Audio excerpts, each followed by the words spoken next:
Jets, Patriots. When we do that, we got to talk to our buddy and go behind enemy lines on all thing New England. What the hell's going on over there? We're about to find out. I'm going to lose my gosh darn bananas. Boy Green Daily starts now. Zoinks!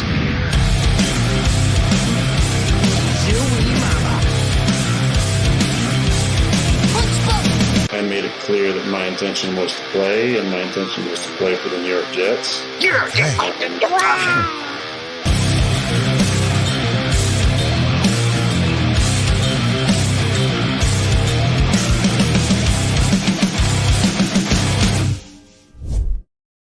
What's going on, beautiful people? I'm Paul Leston Jr., a.k.a. Boy Green. I'm the New York Jets digital reporter for Heavy.com. Welcome to Boy Green Daily, a daily New York Jets video show, also available wherever you get your podcasts. If you're watching on the old YouTube, like the video and hit subscribe for the love of everything that's holy. I got bills to pay and children coming like nobody's business, so I'd appreciate the support if you can. With that being said, let's go behind enemy lines with my guy, all things New England Patriots land. We brought him on the last time that we did this. We got to bring him on again. He is the New England Patriots beat reporter and analyst for none other than Patriots on CLNS Media. It is Taylor Kyles gracing us with his presence. Good morning, Taylor. Hey, buddy. New intro. I like it very much. Using AI to your benefit. Hey, there you go, baby. When you can either jump on the train or you watch it pass on by you. So you got to do what you got to do. Let's dive right in. What the hell's up with this soft-ass Patriots team? What's going on, Taylor? Yeah, I mean, where to start? So, 6-game losing streak. I guess you got to start there. Obviously, Things aren't really great when you're losing that much. Fans are kind of impatient. I think we all knew that the Patriots weren't going to be great this season. It would have taken their run game would have had to have been great. The defense would have had to have been great.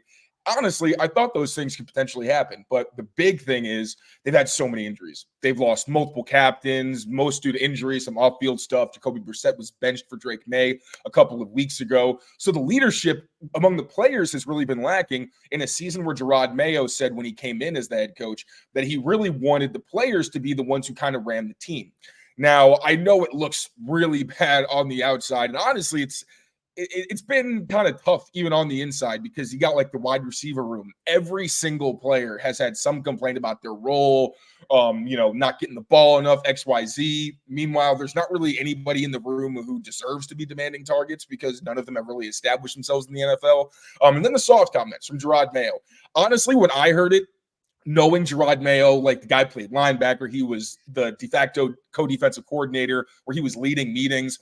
I initially took that to mean we are playing soft because the Patriots' mantra since Bill Belichick has been to be tough, a tough football team, you need to run the ball, stop the run, cover kicks. They did none in that game. I was watching it thinking the same thing. I was like, these guys look soft. I'm not used to seeing this. The media kind of, not myself, but some of my colleagues and people other places kind of ran with that. And, Bill Belichick did as well, as I'm sure you know, thinking that he was saying the team themselves were soft. And then, as Gerard Mayo's had to do quite a few times, he later corrected himself and said that we are not soft, but we played soft, which was the more appropriate way to put it. And honestly, players didn't take any offense to it the way I didn't think they would. Like, this is a guy who's played. He knows what it means to be tough. And they all said they took it as a challenge. They had a whole meeting yesterday about accountability, their habits off the field, because they are a very young team. And as easy as it is to say, oh, my God, what, you were prepared to be the head coach of the Patriots? It's like when you sustain injuries to several key players, it's really hard to get that buy-in when you're also losing. So hopefully they can turn it around. I know you guys aren't really thinking that, but, for my own sanity, I need these guys to win this week because it's been very interesting lately. Yeah, interesting is one word to use. Now, Taylor, I'm kind of curious. It seems like you kind of hinted at it a little bit there. The Gerard Mayo, obviously in his first year as head coach, there's been a few times where he said something and then, whoa, well, you see. I remember back in free agency, the money's like burning a hole in my pocket. We're like, okay, Patriots are about to start going great. I mean, that's not exactly what I meant. I meant, this, that, or the other. Then we have the soft thing, and then we have, I remember the quarterback thing. We're like, oh, so Drake May's playing better than but we're evaluating the picture, and we got a lot of hoopla there. So is it media people outside or inside, or maybe a little bit of both, like putting Gerard Mayo in these compromising positions? Is it Mayo the one who's saying things going, whoops, I'm not quite as mature isn't the right word, but like, seasoned enough to kind of know the right things to say to the media and how to handle that sort of back and forth nature that exists? What is it with Mayo and the media and some of these things that have come out and then gone back in and things of that nature? I think that Mayo is still learning how you deal with the media as a head coach, which is totally understandable. It's not really something that as a player you're used to. As when he was a defensive coach, he didn't really have to talk to the media this way. He wasn't responsible for the entire team and having to constantly take accountability, say the right things. The questions were very different. So yeah, absolutely. And when it comes to the media side of it, I really feel like people are just kind of running with the material that he's giving them. And I understand that there's different ways to see it. Like I ironically, as a reporter, I just can't stand the drama. Like I want to cover football, which is why I would like this team to win so I can actually talk some X's and O's and stuff like that. But at the same time, I think my colleagues have been pretty fair for the most part, to be honest. Gerard hasn't been very good with his words. Like he's gotten to the point now where he'll start to answer a question. He'll have answered a question. Someone will start to ask a follow-up, and then he'll be like, I'm sorry, and then add on to it. So, like, he's starting to get it. He's starting to figure out, maybe I should have phrased it this way, and he's trying. It's going to take time. Like, everyone wants him to be Bill Belichick, where you don't say certain things and you're always buttoned up. That's not him. He used to work in media. He wants to be honest with us. He wants to be transparent, and I appreciate that, which is why personally I have a little bit more patience for it because I understand where he's coming from. Like, this isn't a guy like, kind of Nick Sirianni, where he rubs you the wrong way, where it feels like you're doing this more for you and, your ego than it is that you're trying to help us. I don't think Mayo's doing any of this for ego, which is the biggest thing for me. I think he's trying to be fair to us. He's just still trying to figure out how to do that without putting himself in compromising positions. What's been your temperature on the Drake May experience? That was another, not necessarily Mayo, but others. There seemed to be a split. We're both draft enthusiasts, but there was a split of some people saying, Drake May needs to, learn for the next 100 years before he ever touches the field. And others were like, what are you talking about? This guy could play from day one if the situation, demanded it. Like he doesn't necessarily have to marinate, on the back grill to step in there. First off, refresh me on what your perspective was on those two facets. And since seeing Drake May, what has been your temperature on it? I thought that he could absolutely start in year one. I thought that it'd probably be a good idea if he just got some time to work on his footwork, just because the way that he executed in college was so different from what he would be like in the pros. So I was okay with letting him sit behind Jacoby as long as, they weren't going to lose the locker room over it. But I've always been very pro Drake May. I thought he was super talented, and I was like, you know what? I think he's going to play probably sometime in October or November or something like that. Then, Jacoby Brissett played, and he didn't play very well. It was tough though, man. Like, he's not a super mobile guy. He can extend a play every once in a while, but he's like a 230-pound quarterback. So there's only so much you can really do at that point. And the offensive line, it has been a different combination every single week. And there haven't even been a whole lot of games where they've had the same combination for the entire 60-minute game itself. So he was put in a tough spot. I think the offense was still trying to figure out what it did well. They had a couple games where they were in early deficits so quick that really they had to throw. And then when the Patriots are going to throw, when they're not super talented, puts them in a really bad spot, and teams started to tee off on him.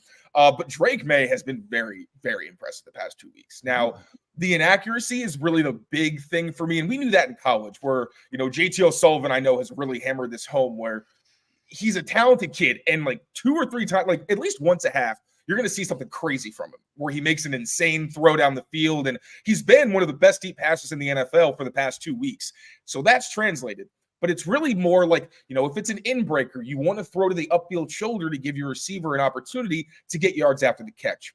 He still has a habit of sometimes throwing on that back shoulder, stopping their momentum and not giving those opportunities. Or sometimes he'll throw to the sideline, and instead of throwing to the sideline so no one can get the ball, in pursuit, sometimes he has a tendency to throw high and inside, which, on those kinds of plays can really put your receiver in a tough spot. Jalen Polk had a concussion, or he's now in concussion protocol. I think it's because there was a throw right before halftime where Drake did that. He kind of let him inside, and the guy took a helmet to the head. Not totally on Drake. Part of that was on the defender in the way that he, played the play. But things like that where you'd like to see him improve the accuracy. But, I mean, the processing is really, really impressive, especially for a young kid. He can manipulate defenders. We've seen that on some high-low concepts on the outside. Get a little pump and then throw over the guy. We also see that he's very aggressive. Like there was a play last week where Hunter Henry screaming down the pipe, has a linebacker trying to cover him. And I haven't seen this throw from a Patriots quarterback in years, dude. I had goosebumps because it's like, yeah, if the defender's not looking at you, you should probably throw it right over their head. That's exactly what he did. So he's been really impressive mentally.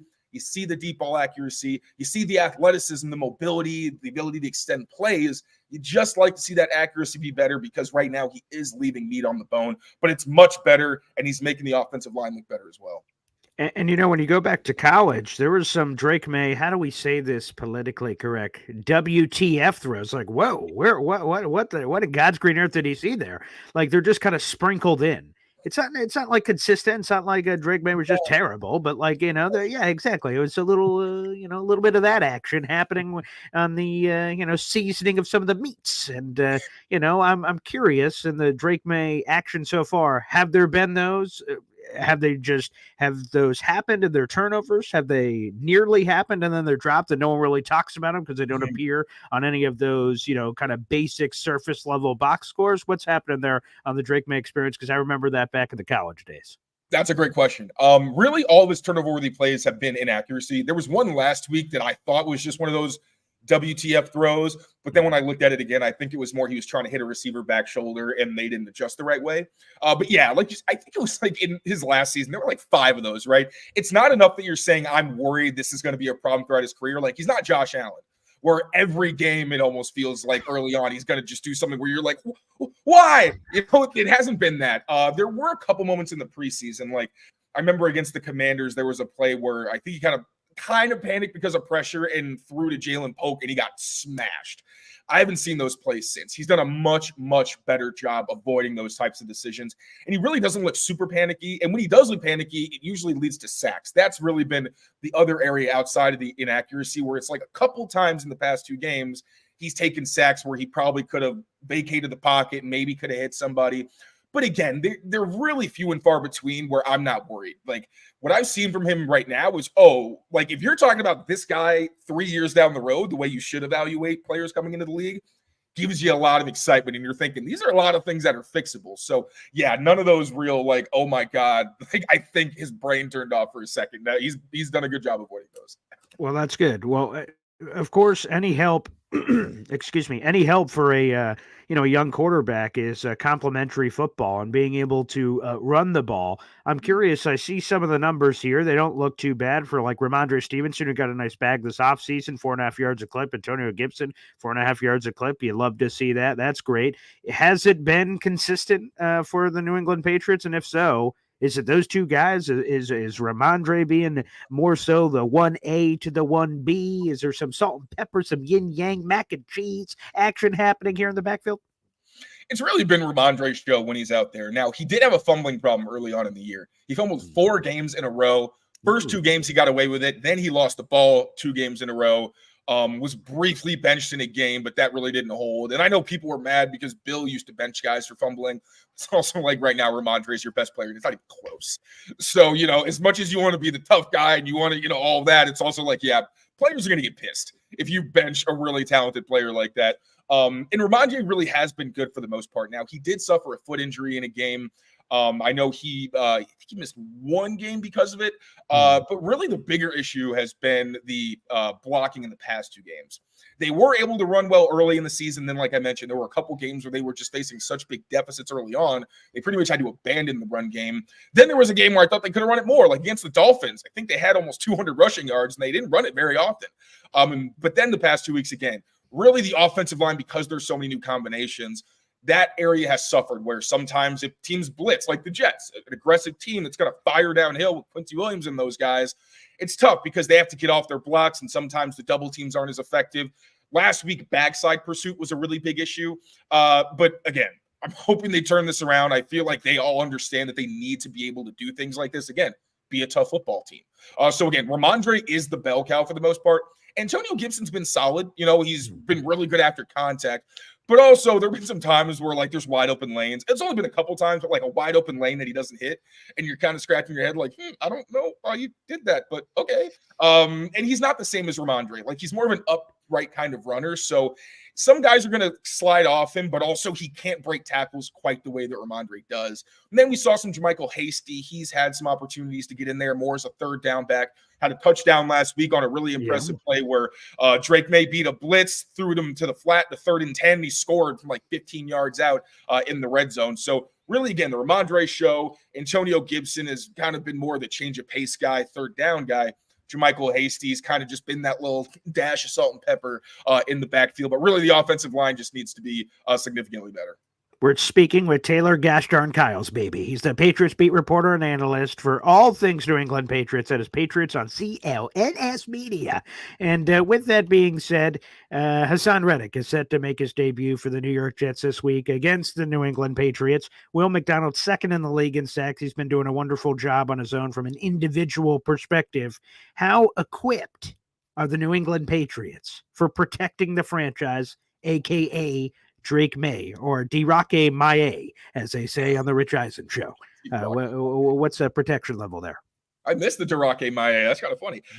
It's actually gotten better, honestly, which is the thing with this team. It feels like when it's kind of like whack-a-mole, where it's like we're doing one thing well, and then we start doing it poorly, but something else gets better, you know? Like I mentioned, Drake May has been a big help. He's gotten the ball out on time. He's escaped the pocket for the most part when he needs to buy time or just to run, get them some positive yardage as opposed to sacks.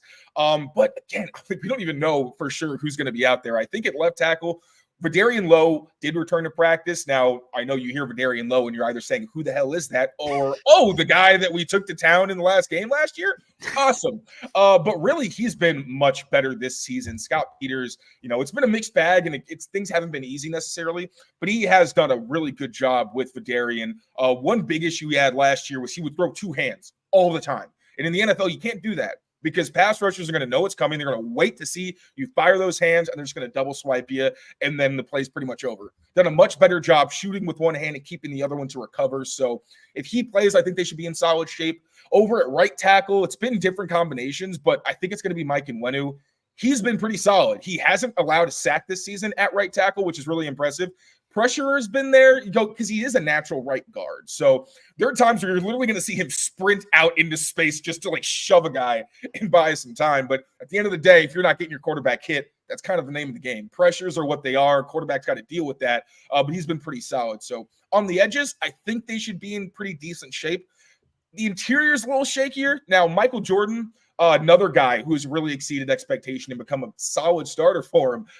Not that one, though. Not that one. Talking about the Ohio State guy. Yeah. But yeah, he's been better in pass protection. He was one of the key issues last week in the run game. That's where he needs to be better. Pass pro, because that's been one of the few constants that we've had to some degree, is Vidarian Lowe next to Michael Jordan.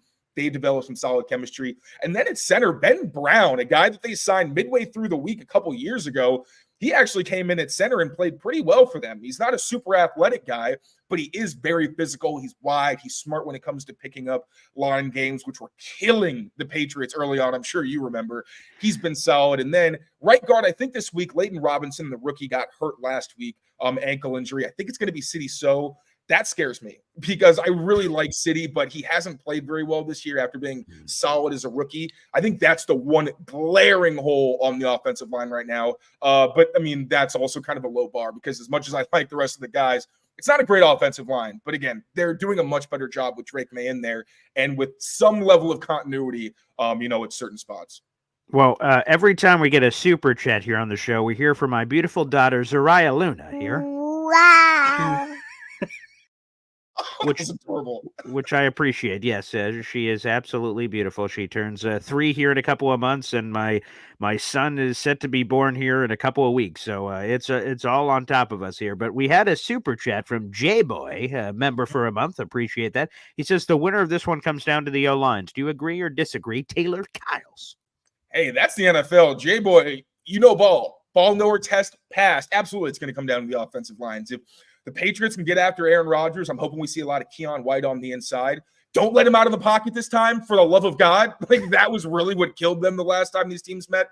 They've done a better job in that regard. So, I mean, yeah, like if the Jets can run the ball and if they can protect Aaron Rodgers, I don't think the Patriots have a really great chance in this one, especially if he and Devontae Adams get more on the same page and, he and Garrett Wilson maybe take a step in their relationship. It sounded kind of funny. But then with the Patriots, like if they can't run the ball again, specifically, I don't really know how they stay in this game. Like you mentioned, you got Quinnen Williams, you got Will McDonald, Hassan Reddick. I'm not expecting a ton considering he hasn't played football in several months, but still he's not a guy that you can sleep on. So absolutely, I agree. Whichever offensive line outperforms the other, probably going to be the winner of the game.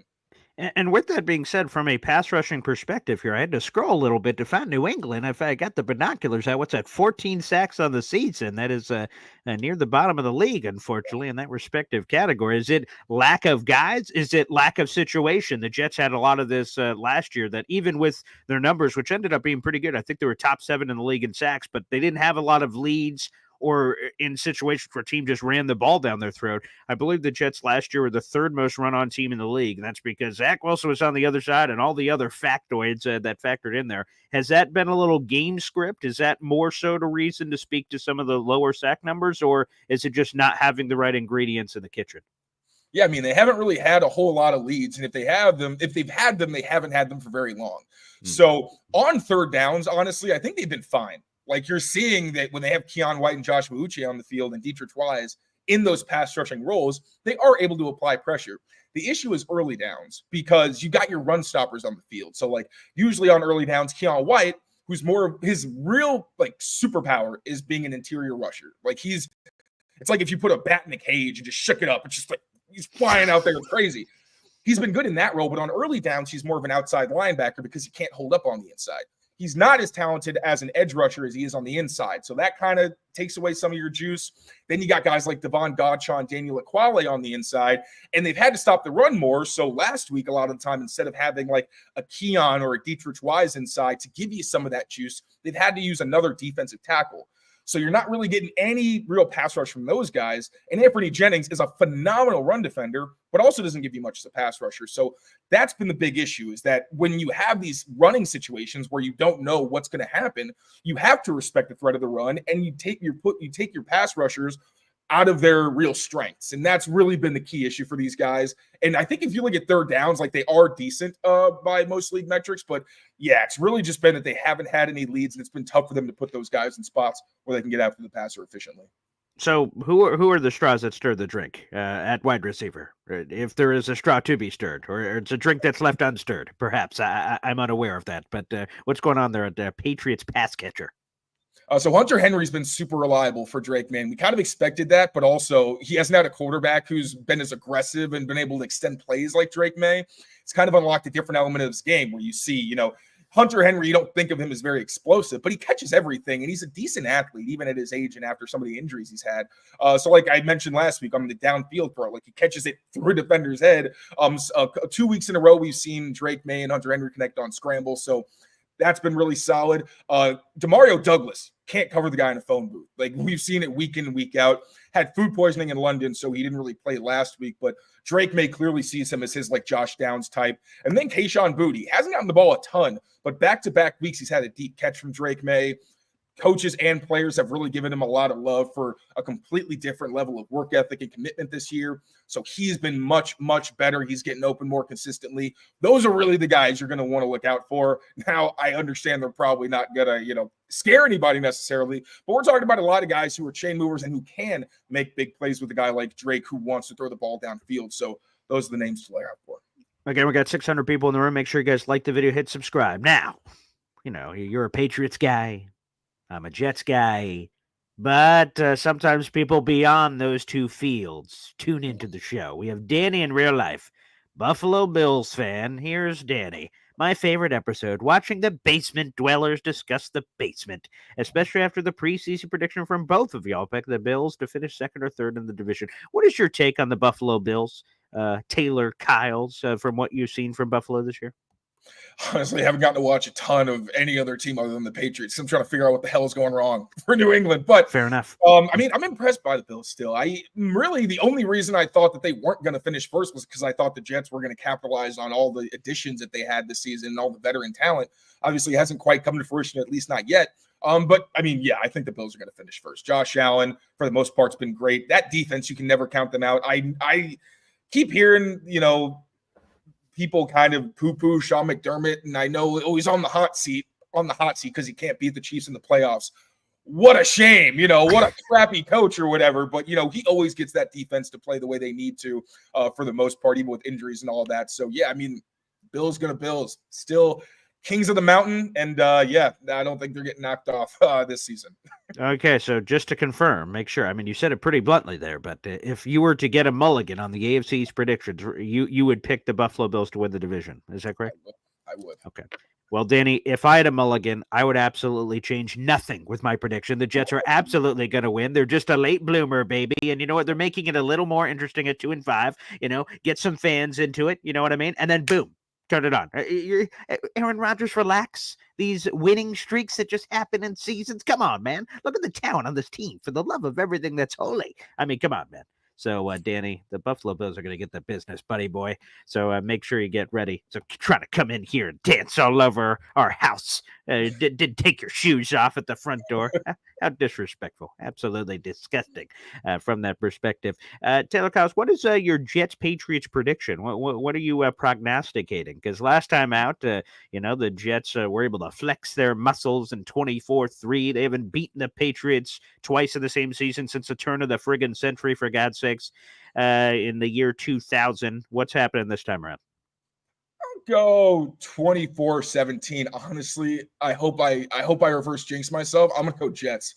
Oh, Patriots haven't shown it. They've talked about the meetings and but we've heard them, say they got to be better. We've heard a lot of the same things every week. I've gotten to the point now where I feel like I'm just being delusional if I pick them to win games. Drake May gives them a much better chance, but I need to see more from the defense. I need to see the run game play well. If there's too many things that I haven't seen. I know the Jets aren't exactly in a great place either, but they at least have talent across the board.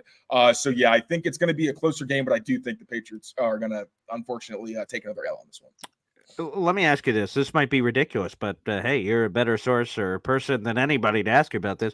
I've heard some whispers. Gerard Mayo one and done in New England? Anything to that?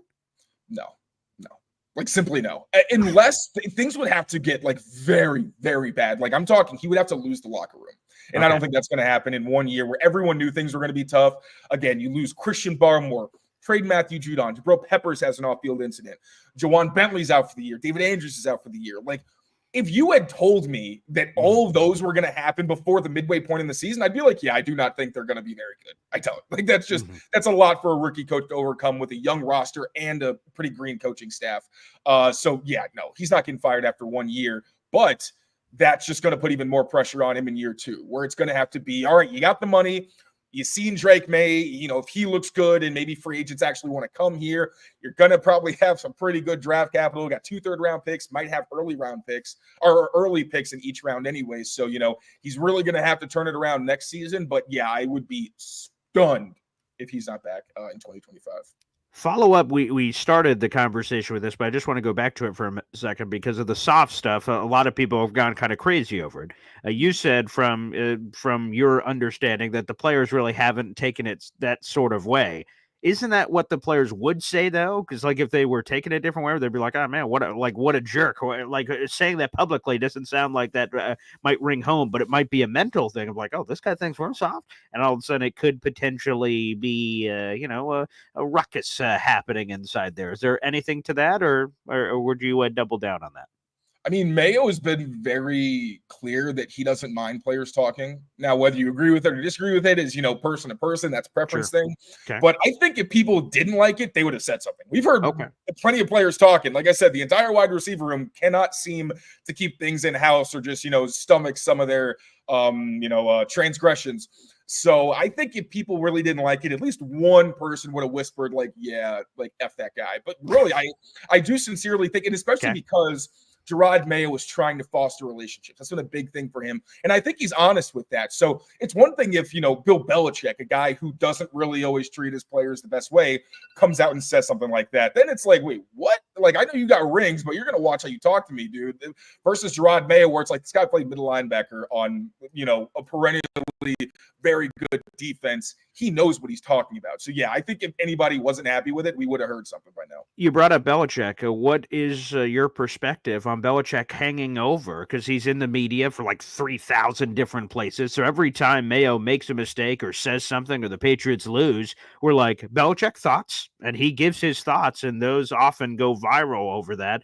What do you make of him hovering over the organization in a lot of ways that every time Mayo says something, we immediately turn to Belichick for response, and normally we get it, and it runs wild on other media outlets of like, oh, look what Belichick thought of this decision. He's kind of hanging over the organization in a weird way. It's been kind of frustrating just because, like, he was with Gerard Mayo for his entire NFL career until he replaced him as the head coach. So it's been a little upsetting to see him kind of like dance on his grave a little bit. Not dead yet, only in year one. But, it seems like there's a little bit of, he's kind of being mean, just to put it kind of lightly. But at the same time, I understand. I don't like that it's being directed at Mayo, who, like, yes, the Patriots have said they want to have a less hard-ass vibe. But, like, Mayo has always said how much Bill meant to him and all that. Really, I blame Robert Kraft for all this. Because Bill wasn't really talking about the Patriots. But since Bill left, they had the mutual parting of ways.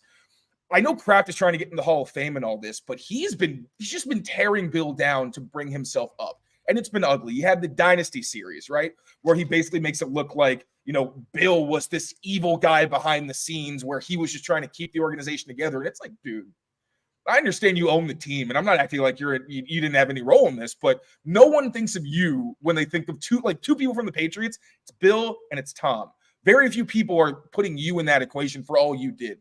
He went on the Breakfast Club and said that he fired Bill after the mutual parting of ways, where it's like, why would you do that? He talked about the fact that he knew Mayo was going to be the successor 5 years ago. It's just like there's so many weird things that he's done that feel like he is just slandering Bill. So I understand why Belichick's pissed off and kind of being like, you know what? I'm going to be very honest. I think some of the analysis has been a little disingenuous, like where he says the run defense is bad, even though they have the same players.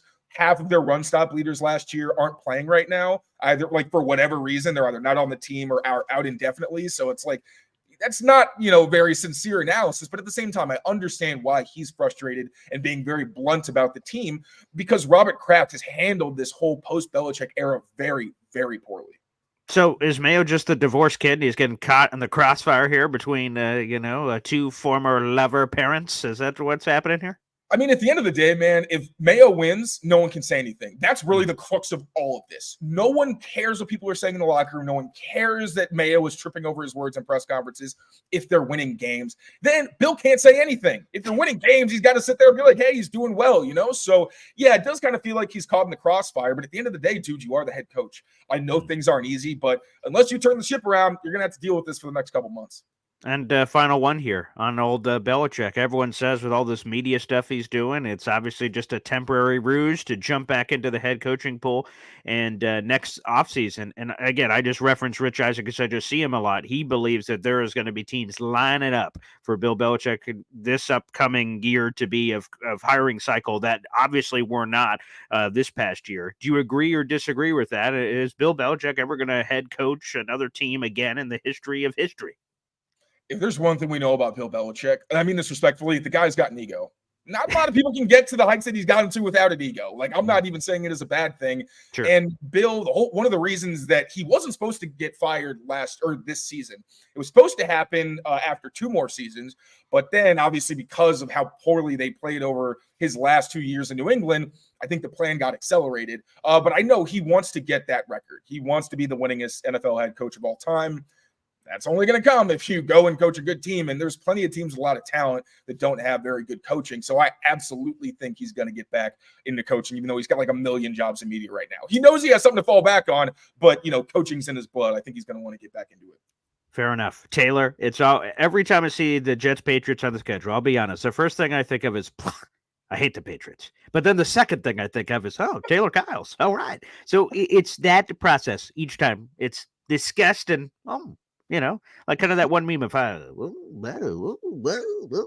little bit of that action happening. So Taylor Kyles, thank you for being that second aftertaste of good. Like I drank some, I thought it was disgusting. I'm like, oh, actually, not too bad. I think I might go in for a second sip of that old brewski. So Taylor Kyles, thanks as always for joining us, man.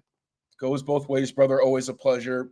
I want to say best of luck, but I don't mean it. But I at least hope we get an entertaining game. How about that? Yeah, there you go. It'd be a lot more entertaining than I guess the last one, at least for a Patriots perspective of making it a little bit more interesting. Looking forward to it, buddy. The next time we chat, it's always too long in between these chats, but I always love conversating, my friend, and we'll do this again soon. Yes, please. Thank you, brother. Appreciate you. All right, there he is. Taylor Kyles joining us here on the show. We'll play a quick little break here, and we'll be back. We'll answer your phone calls and more, and you can react to our Jets-Patriots conversation happening here on the show. Let's get a quick notice, a conversation, a song, and dance from Hep, and we'll be right back. Boy Green daily, Boy Green daily, Boy Green daily. Talking just football, man. Boy Green daily, Boy Green daily, Boy Green daily. The New York Jets Football Club. Wow. Offense, defense, special teams. Watch the Super Bowl season with Boy Green. J-E-T-S. Jets. Boy. Hep, one of the best in the friggin' business, baby. The phone lines are now open. That is youtube.com/boygreen25. Feel free to call into the show. You have some conversations or comments on the Jets-Patriots game we have coming up.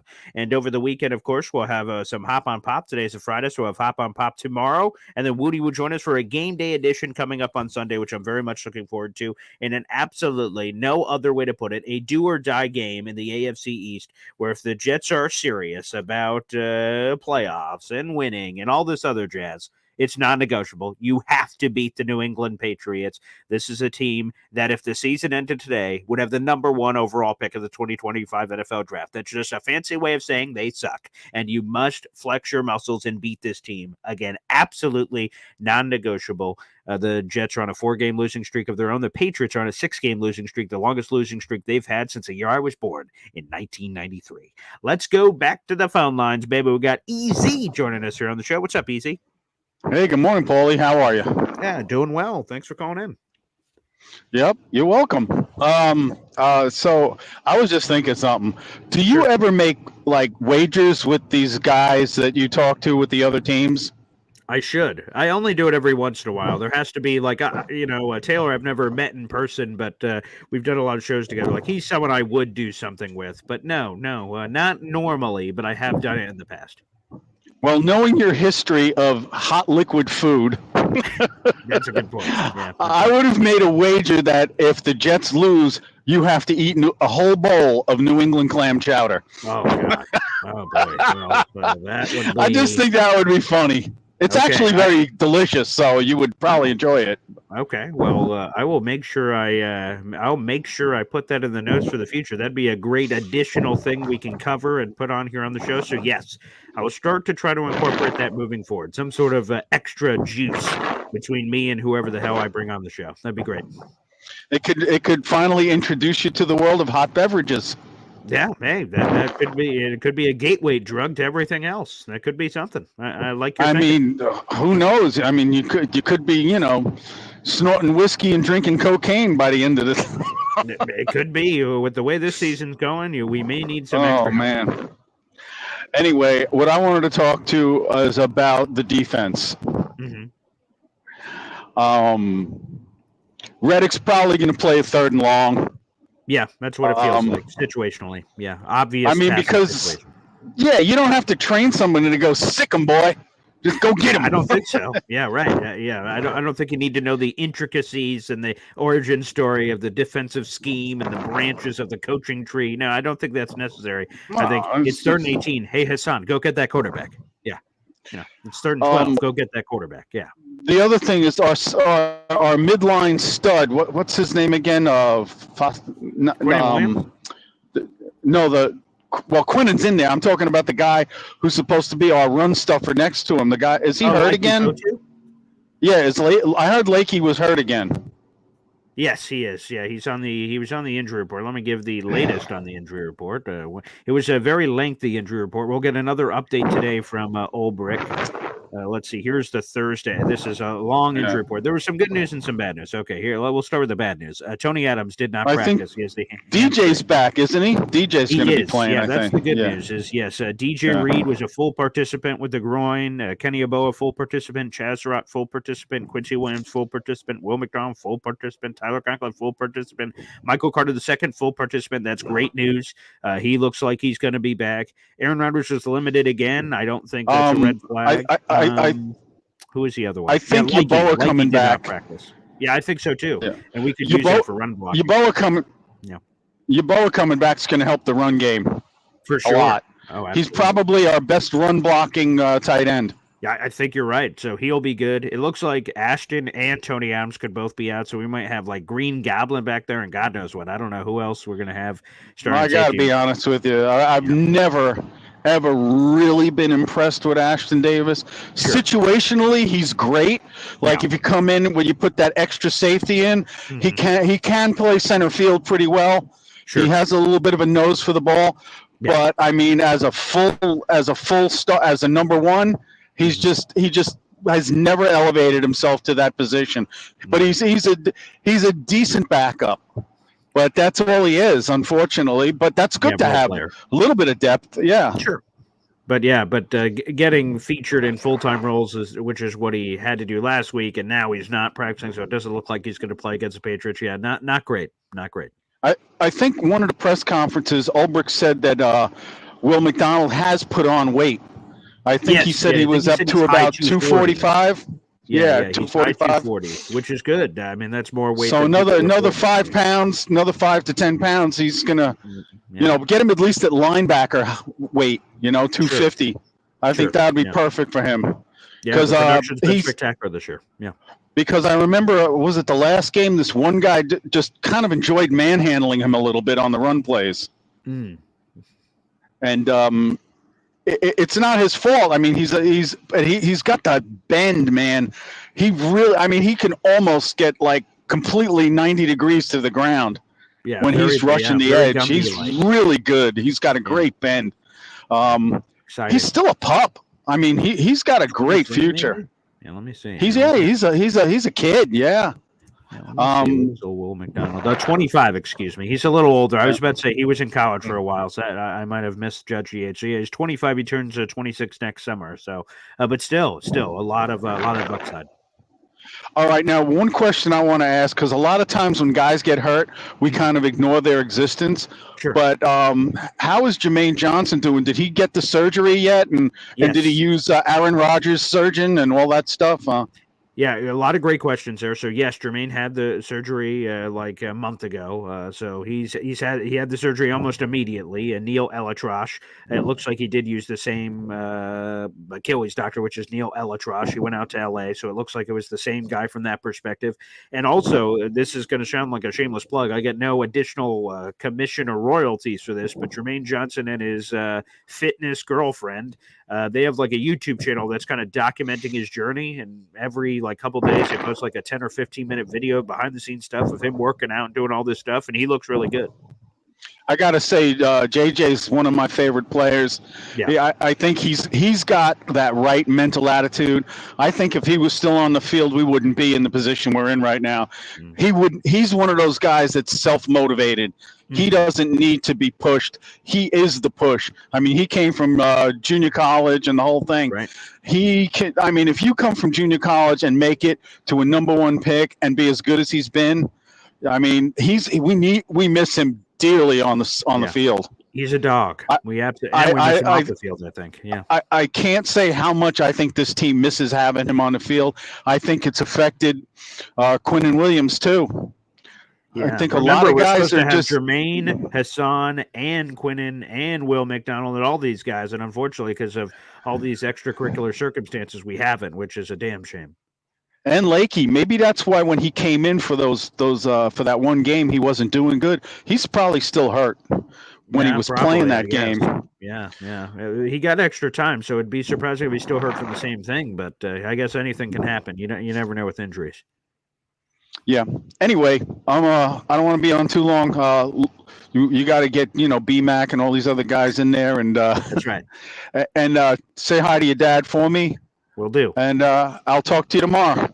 Sounds good, Easy. Appreciate the call. Thank you so much. Yes, the phone lines are open. That's youtube.com/boygreen25. If you're watching on Facebook or Twitter, you have to hop on over to YouTube to be able to call into the show. It is the pinned comment on YouTube. But real quick, since we got into the injury report, let's finish it off. So here's the bad news, guys. We'll give you the bad news first. Again, we'll get another injury update later today. But as it stands now, Tony Adams did not practice on Wednesday or Thursday with a hamstring. He ain't playing. Ashton Davis did not practice Wednesday or Thursday with a concussion. He ain't playing.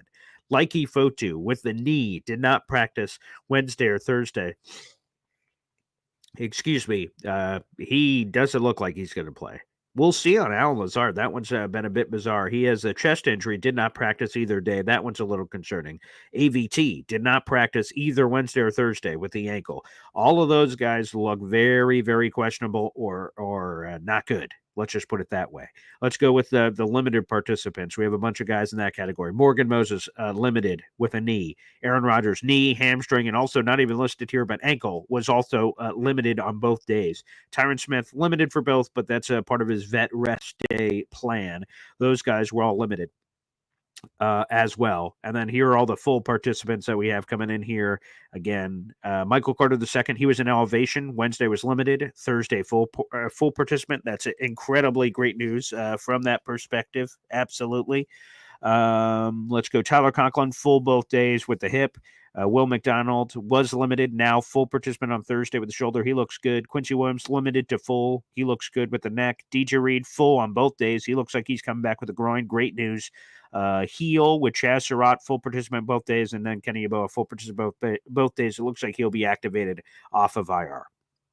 All right, let me go to a couple of comments here. Alan says, Boy Green, are you sure you didn't suit up for Comic Card last night? Good Lord have mercy. If I suited up, I hope I would have thrown a few less interceptions. Yeah, he's a Syracuse quarterback, formerly of the Ohio State. Yeah, Comic Card looked god-awful last night. He entered the game with only 6 picks on the air, and looked god-awful. All the pick sixes, his brain was effed. I mean, he looked like Aaron Rodgers facing some of those blitz concepts against the Vikings. I mean, he just totally imploded. That was terrible, absolutely god-awful from Kyle McCord. Shout out to all our World Series participants with baseball getting back underway. So shout out. Yeah, we could use better tight ends, but that's not going to happen. Jared B, is AVT playing? My gut would say no, which would then be because Xavier Newman was placed on IR with a scary neck thing, so he's out for at least 4 weeks. AVT hasn't been practicing. That doesn't look good. So likely Jake Hansen starting at right guard. But you just heard from Taylor Kyles. The Patriots are dealing with their own issues there on the offensive line. But yeah, if I had to guess, I would say AVT is not playing. And the reason why I'm chuckling is Darren said, so nice not to look at Easy's chunk this morning. Yeah, hey, different camera angles, man. I respect it. Phil asks, how is Brock Bowers doing this season? Well, he's doing quite well, actually, breaking records at the tight end position. He looks pretty good. So you can feed that into the tight end thing. But again, having Olu Fashanu, again, I was a Brock Bowers guy. I was straight up about that, or one of the big receivers. I'm Olu Fashanu. I think he's going to be a very, very key piece. He obviously could have, he being Brock Bowers, could have certainly helped this season. There's no question. Allen, Tyler Conklin is mid as they come. Never separates. Next 3 weeks, Hunter Henry, Dalton Schultz, Trey McBride are much better. Yeah, those guys are pretty good. It's hard to say. Michael Clemens goes to backup with Hassan Reddick coming in. Now, again, Hassan Reddick, I think we have to manage our expectations. He's going to be used in obvious passing situations. Obviously, he's really good. So, he's going to, I'm sure, make some plays. And his Patriots offensive line stinks. So you combine his talents with the crappy offensive line, he could make some things happen. But the Jets have to make sure that they're careful. They don't want to. I don't like Hassan Reddick getting 3-4 sacks in this game is crazy cool, but you got to manage him for the rest of the year. That's what's the most important function of all of this. So I would like to see that. Tyron Smith getting a week off, we'll see. I don't see the Jets doing that, but again, I think Olu Fashanu deserves some ops, some looks potentially there at left tackle. Let's go back to the phone lines. Johnny Boy joined us here on the show. What's up, Johnny? Good morning. BG, good morning, brother. How you holding up, man? Hey, it's the 411 day, baby.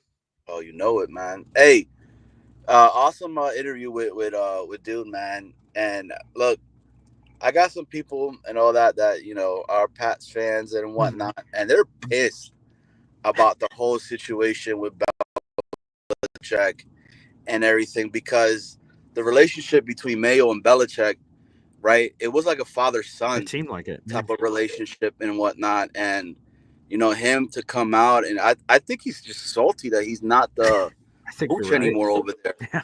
You know what I mean? Yeah. But this game coming up, man, dude, this game couldn't have come any sooner for us. Mm-hmm. Our offense needs a win, bro, and they need a win in the baddest form. Like, I mean, you play ball and everything. You remember we would have those tune-up games, right? That that we're gonna beat the snot right out of that damn team and all that. And this is what this is shaping up to be. Now it's the NFL. There's no real like tune-up team and all that stuff like that. But what the Patriots have on paper and what they've done should be able to, lift us up and get. Because look, seeing Aaron Rodgers, seeing them, dude, their confidence is shot. Oh, for sure. And I hope that because look, if the score is what he said, I think 24-17. Yeah, that's right. Yeah, touchdown. I'm gonna be pissed if that's the score, dude. Even though a win's a win, and I want a dub and all that, but I want us to beat the living stars and stripes out of the Patriots, bro.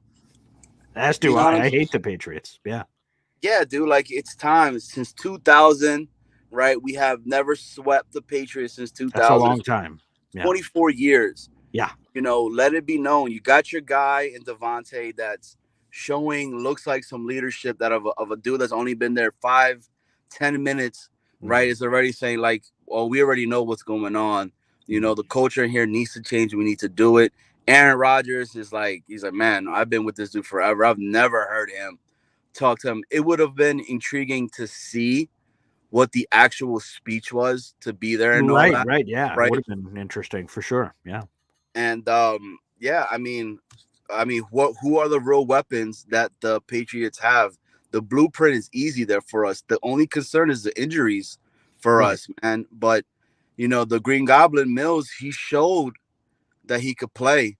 And that looks like he's going to be starting. I mean, shoot, I don't know. I'm trying to think of who the hell the other starter is going to be. I'm going to have to relook at the roster to see who else is possible to start there at safety. Because if Chuck's obviously out, he's on IR. Tony Adams looks like he's out. Ashton Davis is out. So yeah, we're going Jalen Mills and let me see who the else we even have back here. This is not looking great. But the good news is, to your point, that Drake May can be a little bit lively himself. But when we're looking at this team, will they be able to take advantage of it? Well, I guess we said the same things about Russell Wilson, who got a couple of shots deep as well here. Let me see what other friggin' safety. I mean, Isaiah Oliver. Oh, so I guess that's it. If Michael Carter II comes back in the slot, then I guess we could kick Isaiah Oliver back to safety where he has played before. So maybe that's it. Maybe it'll be some Isaiah Oliver and Jalen Mills action. That probably, as I'm looking at it, or it's going to be another corner that's playing back there because we don't have any other safeties on the roster. So yeah, it's got to be either Isaiah Oliver and maybe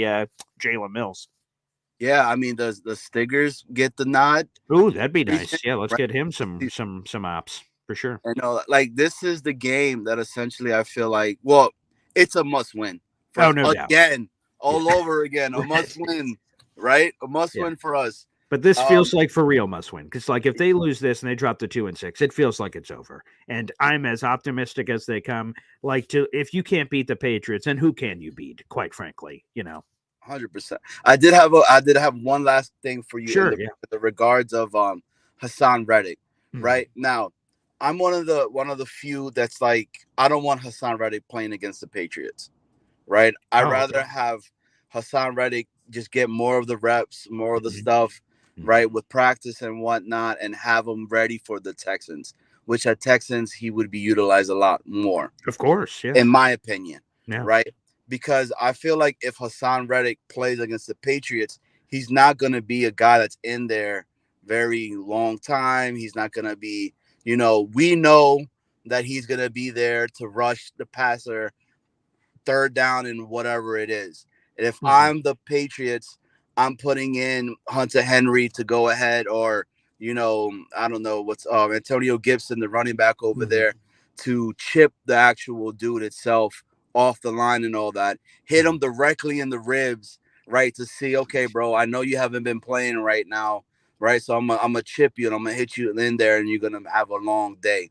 What's your take on that? Like, do you think, he starts now, or do we wait and use him more with a CJ Stroud that's a little bit more, seasoned now as a quarterback? Yeah. Well, again, the news broke. It was me, my dad, and I believe Woody. We were all on the show in Atlanta when the news broke. Oh, shoot, Hassan Reddick has agreed to a deal. He's coming in.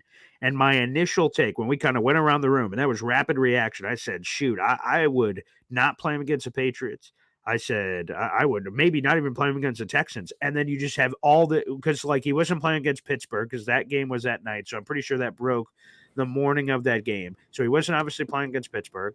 I said, oh, man, you don't play against New England or Texans. And he just would, in theory, have all this time to ramp up and be roaring and ready to go. And I caught some flack from people saying, Paul, you're like, for God's sakes, he's already been out for this amount of time. Like, let's get his ass in there. But to me, I think you want to use him for where you need him. And again, if he's ready to go, obviously he must be. I don't think the Jets would be putting him out there because they don't want to put him out there. He pulls a hammy, he's out for the rest of the year. So I think if he's going to play in the game, I trust the coaching staff, which can sometimes be a dangerous place, coaching staff and medical personnel, to make sure that we need him. But if he's good to go, I'm ready for him to go out there and utilize him to those facets. Again, initially I thought maybe you could give him some rest, but shoot, we need him.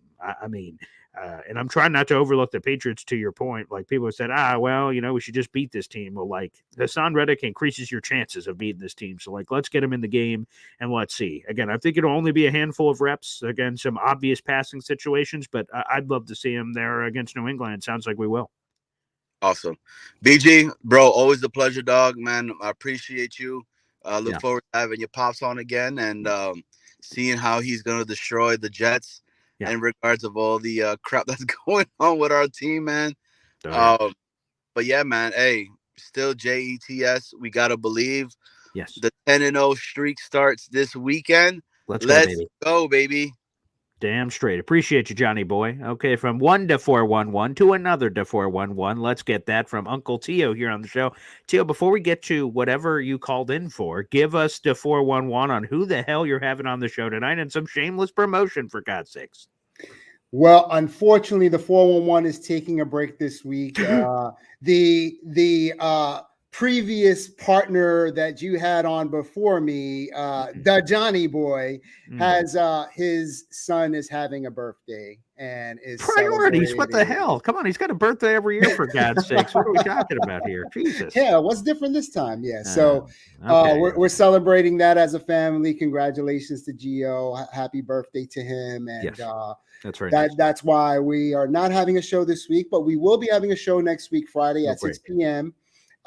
As always, we'll be back. And, we've been doing some flashpoints. I've enjoyed that. Yeah. You've been putting in the Discord when you guys are going live for those. That's been a lot of fun. Yeah. Wednesdays at 1:30 is kind of a time that's been working that, doesn't step on anybody else's toes and things of that nature. And we've been having fun with that. So, catch us there. We've been doing that is pretty much Jets content on the flashpoints, and that's been cool. We've been having some fun with that. So that's great. Yeah, and great interview by the way this morning. First of all, I want to say salute and happy Friday to the coffee club, BG Coffee Club. I wanted to call in and just kind of piggyback on some points that nephew was saying, Johnny Boy was saying. My point is this: the Jets. We need confidence. The team overall, over everything, the team needs some confidence. And the only way that we're going to get confidence with this team is not only beating the Patriots, but we have to thoroughly beat them on all levels, on all cylinders. I mean, there has to be no question of the score, or that this game is in the balance of, of any sort. This is, I mean, if we just squeak by and beat them, 13-10, 9-3, or something like that, and the offense and the defense does not look good, that is not saying a lot. It's not going to build our confidence. It's really just kind of like, okay, it's a win, and on to the next one, and no one profits or benefits from that situation, in my opinion. So I think a couple of things has to happen in this game. Number one, Aaron Rodgers has to be Aaron Rodgers in this game. When I say confidence, I mean confidence for him as well. Something is going on. Obviously, physically, the injuries, the report went out. But I personally feel that something is happening mentally to him as well. Okay. And I think that he needs to build confidence. He at least needs to build confidence with the wide receivers, to know that when those wide receivers need to go to a spot as constructed in the offense, that they're going to be there when he throws the ball to that spot. And that has to be something that has to be built between them, but it has to happen. If it hasn't happened, in 7 games at this point, it's never going to happen. So this needs to happen moving forward. And I think he needs to get a win. He needs a clean pocket. He needs to not get hit in this game. No sacks if we can do that. And I think that in itself will be a win. And our offense, this defense has been carrying this team, I mean, for years. It's about time that our offense carries the defense, because the defense is hurting. We're injured. They need a break. We hold the Patriots, and their team is not in the greatest state right now. Mm-hmm. So let the offense carry the defense in this game to win this game. We need to go out to a lead, 21-0, 24-0, right from the jump. Oh, yeah. And let's have fun.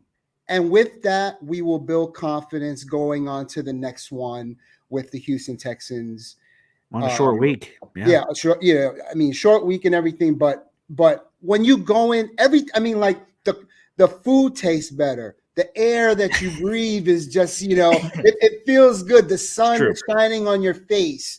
When you blow out a team that you're supposed to blow out, and all the cylinders are running and everyone is having a good time, let's go into that. And I'm not saying that so that we overlook this team. I'm saying we need to beat them thoroughly. Yes. So that we have the confidence going into the next game. And then it's just one game at a time. And before I go, I just want to say, go Yankees. There you go. I'm ready. Hopefully everybody that's a Yankee fan is ready. And let's go in and steal one in Dodger Stadium tonight. And the only thing I just want to add is, to your point, fortunately, however you want to describe it, the last time me and you saw each other, Tio, the Jets did beat the Patriots, and we enjoyed a beautiful breakfast the next day. The food was spectacular. I don't know if it was the Chef's great kit. food or the win or both, but we were rolling back the bacon and the food. It was terrific. Absolutely. Yes. I am ready for another breakfast of champions coming on that Friday after Houston, and perhaps that Monday as well. Let's just pack them all in and let's get some wins. It's been too damn long, my friend. Let's I appreciate it. JETS, Jets. There he is, Uncle Tio, baby. To 411 again, a mini vacay today for Johnny's kid. Oh, Jesus. For God's sakes. Happy birthday. Happy birthday. Happy birthday to Gio. There you go. All right, let's go back to the phone lines here. We got NY Jets FL here on the program. Good morning, sir. Morning, Paul. Paul, did you come up with a call due to that stupid airplane air that you have to breathe in constantly? No. I've tried different techniques, but nothing has helped so far. Yeah, that every time I travel, they get something. Well, couple things. Belichick, I think the fame has gotten to his head, along with his 25-year-old girlfriend. He feels he can do whatever and say whatever he wants, and get away with it. So that's just how it is. I would say on the game this week, don't let Drake May Josh Allen us. Right. Okay. Formula's there where you can run the ball on us and you can scramble. So put a spy on Drake May. I would say Hunter Henry, you may want to put a corner on him. Probably. Yeah, he's their number one pass catcher. Yeah. Exactly. Put sauce on him and have a heavy defensive line, the heaviest you can put out. And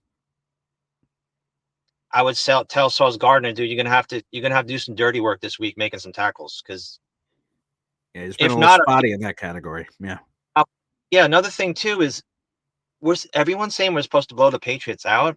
It's a 7-point favorite. We're a 7-point favorite. Yeah. I mean, look what the Rams did last night. I mean, Puka Nacua came back, and the Rams look different. I just, until proven otherwise, we have to just go on the recent history of the Jets, how they're playing. I know we're getting healthier, but yes, it would be nice to win 30-17 with a couple garbage touchdowns for the Patriots at the end, or one. That would be awesome. Yeah. But until proven otherwise, let's just game by game, and everyone's looking forward to the Halloween game. Oh my God! I mean, we can't go 2-6. I'll take whatever we can take at this point. That's right. Basically. Okay. Well, I appreciate it. NY Jets FL, thank you. And by the way, I appreciate this coming in. Uncle Tio, baby, to 411 on New York Sports, gifting a membership to the Gosh Darn Boy Green Coffee Club. Shout out to Bobby Midnight. I haven't seen that guy in a while. Bobby Midnight just got gifted a membership. Some celebrity gifting there from DeFore11 on New York Sports, baby. Speaking of NY Jets FL, we're getting closer and closer to that emoji, which, by the way, we'll have to see if we can make a push for that. And then Uncle Tio has been pushing for an Allen emoji. That certainly will get some looks, that's for sure. But appreciate it, Uncle Tio. Thank you so much for the gifted membership. Again, two things here real quick, and we'll go back to the phone lines. Number one, you can join the Boy Green Coffee Club. If you go in the YouTube description down below, join the Boy Green Coffee Club here. That's how you can help support the show and help keep the lights on, baby. The more you guys invest in the show, the more I can invest in the show. So I appreciate you. So you can join the Boy Green Coffee Club down below, or you can gift some memberships, just like the 411 already did. He is already a member. He was gifting the membership to somebody else. If you're watching on YouTube, hit the money sign, final option, gift memberships. You guys can gift as many as your heart desires. And to 411 using his member shout out, he's been a member for 4 months, which is an absolute beautiful celebration. Like I said, every time we get a member shout out or super chat, my daughter. Wow. Zariah Luna to 411. Happy Friday. Let's get Ted his emoji. Let's go, baby. Yeah, we're going to need another, somewhere in the ballpark of like 20 plus memberships to try to see if we can get there, and we will see if we can get there sooner rather than later. Snowball already made that emoji set, is ready to roll. We just need the right amount of memberships to unlock that for YouTube. All right, let's head back to the phone lines. We got Ricky New York live here on the program. Good morning, Ricky. Hey, how's it going, Paul? Oh, not too shabby. All throughout this week, I hadn't really called into your show or a lot of the shows in the last couple of days because I've just been so negative and so down, which usually I'm not. But right. Yeah. It was kind of hard for me this week to find any sort of a silver lining, if you will. And then Devontae spoke up, and that was awesome. I liked seeing that. I've been disappointed time and time again this season, and I just hate losing, especially close games and the way that we've lost some of them. Yeah. But I kind of wanted to temper my expectations, and I was trying not to get too excited for this game. However, it's the Patriots, and I hate them. Yes, and they absolutely. stink. Yeah. So try as I might, I find myself getting a little bit fired up because we are going to win. We are going to win this game, and it's nice to at least have one team that I'm confident in beating. But yeah, we're gonna smack them around this week, and I know we are because they're soft. You know, their own coach said that they're soft. He did, yeah. They're you know that team is softer than Robert Kraft when the masseuse pulls out her badge. They're soft. That's pretty soft. Wow. Yeah. So yeah, I'm looking forward to kicking some Patriot ass this week because I really can't stand that team, and so I can't wait. I can't wait, and I got the whole weekend off too. So nice. I'm just gonna sit back and relax and wait for game time. There you go. It's right around the corner, Ricky. We appreciate it. Yes. Again, the Jets have not swept the Patriots in 24 years. It was the turn of the century. It was the year 2000. Bill Belichick, back in those Patriot days. It's time to sweep the New England Patriots, baby. And we'll see if we can do so. Shout out to the nearly 900 people in the room. Make sure you guys like the video, hit subscribe, spread the gospel of Boy Green Daily. That's how other people and other Jet fans are able to find the program. So feel free to do so. Thank you, everybody, for tuning in. Shout out to Taylor Kyles and everybody that called into the show. God bless. We're headed to the radio station. We'll be back on tomorrow morning for some Hop on Pop. Boy Green Daily will be right back with you. Looking forward to it, everybody. God bless, and let's go Jets.